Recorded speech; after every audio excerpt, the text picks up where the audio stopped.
नमस्कार साथियों, स्वागत है आप सबका आपके अपने YouTube चैनल बी गोड क्लासेस में। दोस्तों, आज जो अपन टॉपिक शुरू कर रहे हैं वह है आपका वैद्युतिक पदार्थों के प्रकार। वैद्युतिक जितने भी पदार्थ हैं उनके जो प्रकार हैं उनके बारे में अपन पढ़ने वाले हैं। इस टॉपिक से संबंधित 2 या 3 वीडियो बन सकते हैं, इसलिए रेगुलर आप बने रहेगा चैनल पर, जिससे आप इस टॉपिक से संबंधित जितने भी आपके कॉन्सेप्ट रहेंगे वो सारे के सारे क्लियर हो जाएंगे। ठीक है, तो लगातार आप चैनल पर जरूर बने रहेगा। चैनल पर बने रहने के लिए आपको सब्सक्राइब जरूर करना होगा चैनल को, ताकि आगे वाले जो वीडियोस के जो लिंक है या नोटिफिकेशन है वह आप तक सबसे पहले पहुंच जाए। साथ ही डिस्क्रिप्शन में हमने व्हाट्सएप चैनल का लिंक दिया है, तो व्हाट्सएप चैनल को आप जरूर ज्वाइन कर लेना, जिससे यह होगा कि कोई भी वीडियो हम यूट्यूब पर अपलोड करते हैं तो उसको हम चैनल पर शेयर कर देंगे, व्हाट्सएप चैनल पर शेयर कर देंगे। तो आप व्हाट्सएप चैनल को जरूर ज्वाइन कर लेना, जिससे क्या होगा कि जैसे हम शेयर करेंगे तो आप तक उसका मैसेज चला जाएगा, वहां से आप वीडियो तक पहुंच सकते हैं सिंपल तरीके से। इसलिए आप व्हाट्सएप चैनल को जरूर ज्वाइन कर लेना। ठीक है, चलिए, इससे पहले भी हमने काफी सारे वीडियोस अपलोड कर दिए हैं थ्योरेटिकल, तो उनको जरूर देख लेना। ठीक है, डिस्क्रिप्शन में लिंक दिया है प्लेलिस्ट का, वहां से आप तमाम सारे वीडियोस को क्रम वाइज देख सकते हैं। यह जो क्लास है तमाम सभी उन विद्यार्थियों के लिए है जो कि किसी भी प्रकार की कंपटीशन एग्जाम की तैयारी कर रहा होगा, साइंस बैकग्राउंड या साथ ही साथ टेक्निकल, यानी कि जो भी आईटीआई से रिलेटेड जितनी भी वैकेंसीज निकलती हैं उनसे संबंधित जो भी किसी भी वैकेंसी की तैयारी कर रहा होगा उसके लिए यह क्लास अति महत्वपूर्ण है। ठीक है, और साथ ही जो स्टूडेंट अभी वर्तमान में या तो आईटीआई फर्स्ट ईयर में होंगे तो वह भी इस क्लास को देख सकते हैं। ठीक है, चलिए शुरुआत करते हैं। सबसे पहला अपन देखिए वैद्युतिक पदार्थों के प्रकार। आप सब जानते हैं कि पदार्थों के प्रकारों को 4 भागों में बांटा है, सॉरी 3 भागों में बांटा गया है, जिसमें पहला जो भाग है वह होता है चालक। ठीक है, जिसको कहते हैं इंग्लिश में कंडक्टर। उसके बाद में आता है अर्धचालक, अर्धचालक जिसको कहते हैं सेमीकंडक्टर, और उसके बाद में आता है अचालक, अचालक जिसको कहते हैं अपन इंसुलेटर।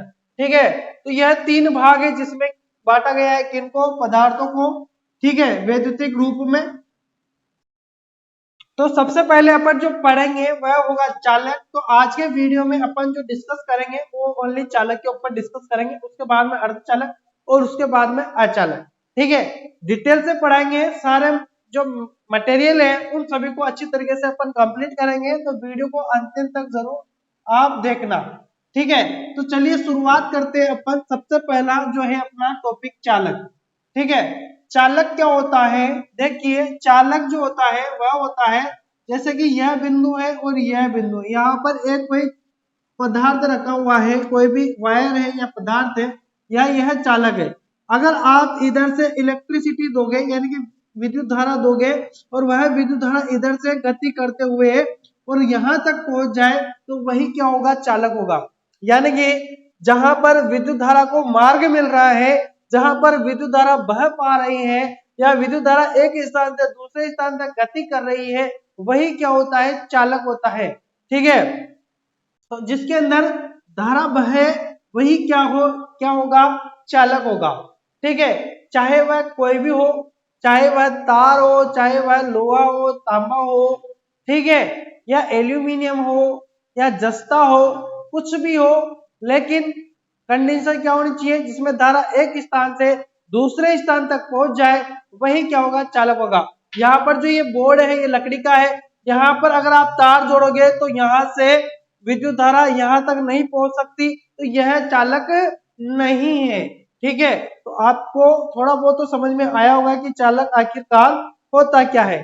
चालक के अंदर क्या होता है, मुक्त इलेक्ट्रॉन होते हैं। चालक के अंदर क्या होता है, मुक्त इलेक्ट्रॉन होते हैं। चालक के अंदर क्या होता है, मुक्त इलेक्ट्रॉन, यानी कि स्वतंत्र इलेक्ट्रॉन होते हैं।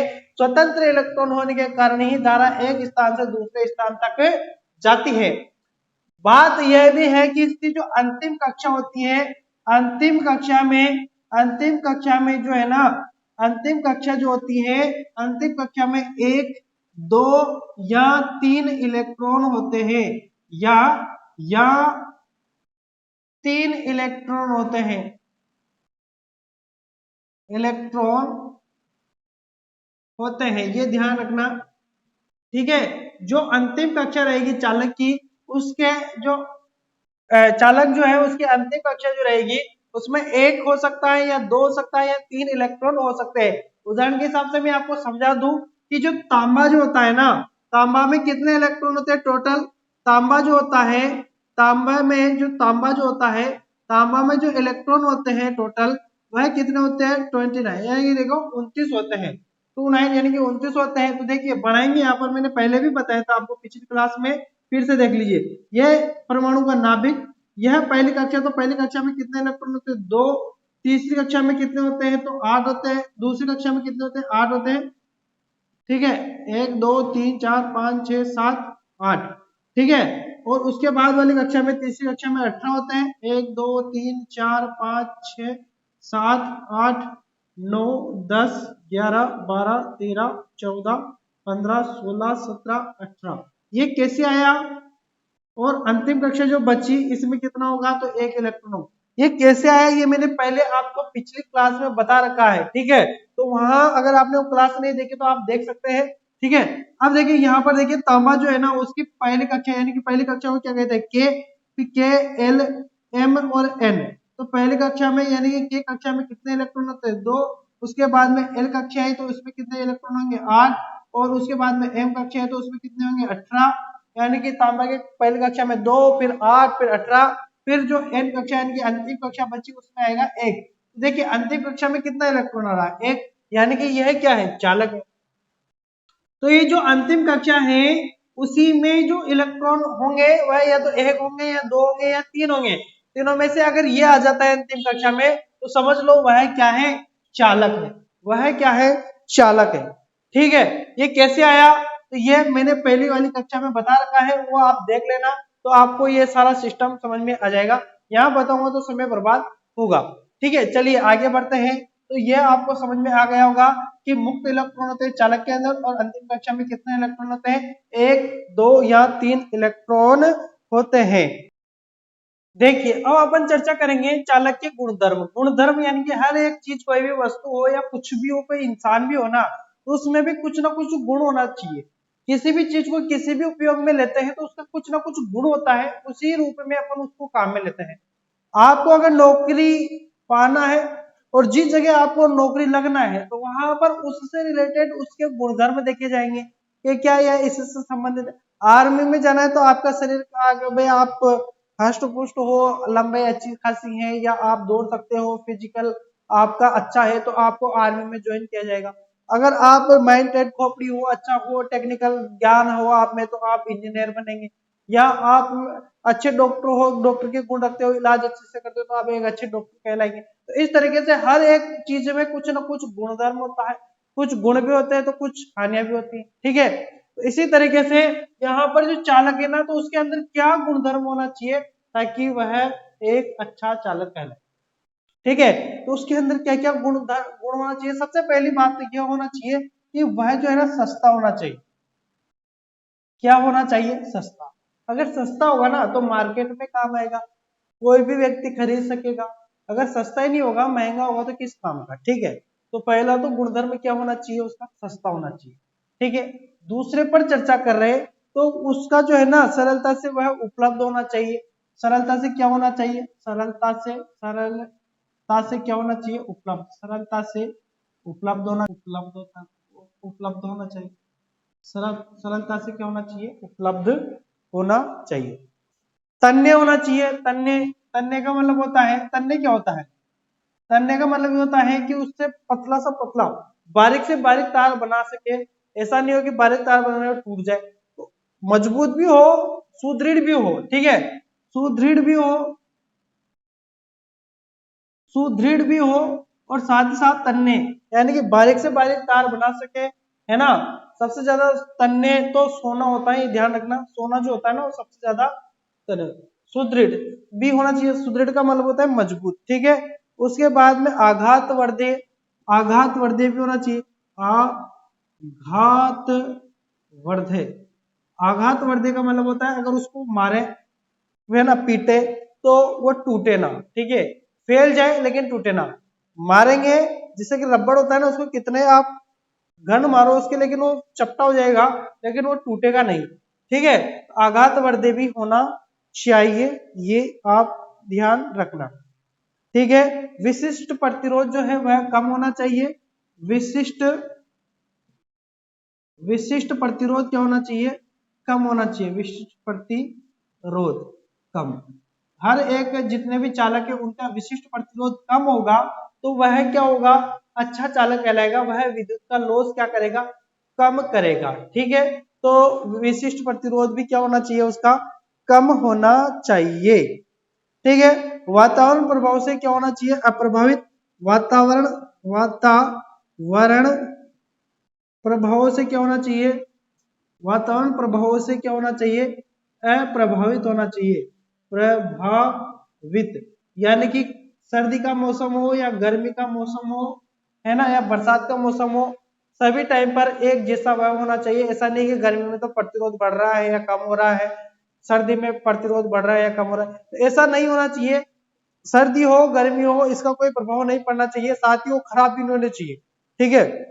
एक तो पता चले अपन ने वायर बिछा दिया और बारिश चली और बारिश के टाइम पर ही उसमें जंग लगने लग गया तो वो भी चालक किस काम का, ठीक है। तो हर साल चेंज करना पड़े फिर ऐसा काम हो जाए। तो वातावरण प्रभाव से भी क्या होना चाहिए? वह अप्रभावित होना चाहिए, तभी वह क्या कहलाएगा? अच्छा क्या कहलाएगा? चालक कहलाएगा। तो सस्ता होना चाहिए, सरलता से उपलब्ध होना चाहिए, तन्य होना चाहिए, सुदृढ़ होना चाहिए, आघात वर्धी होना चाहिए, विशिष्ट प्रतिरोध कम होना चाहिए और वातावरण प्रभाव से क्या होना चाहिए? अप्रभावित होना चाहिए, ठीक है। अब पढ़ते हैं अपन चालकों का वर्गीकरण। चालकों को कितने भागों में बांटा गया है? देखिए पदार्थ है उनको तीन भागों में बांटा गया है, चालक, अचालक और अर्धचालक। लेकिन उसी प्रकार से जो चालक है उनको भी तीन भागों में बांटा गया है। तीन भाग कौन कौन से हैं? तो पहला जो भाग है वह है ठोस, ठीक है। दूसरा जो भाग है वह है ठोस द्रव, है ना, और तीसरा जो भाग है वह है गैस।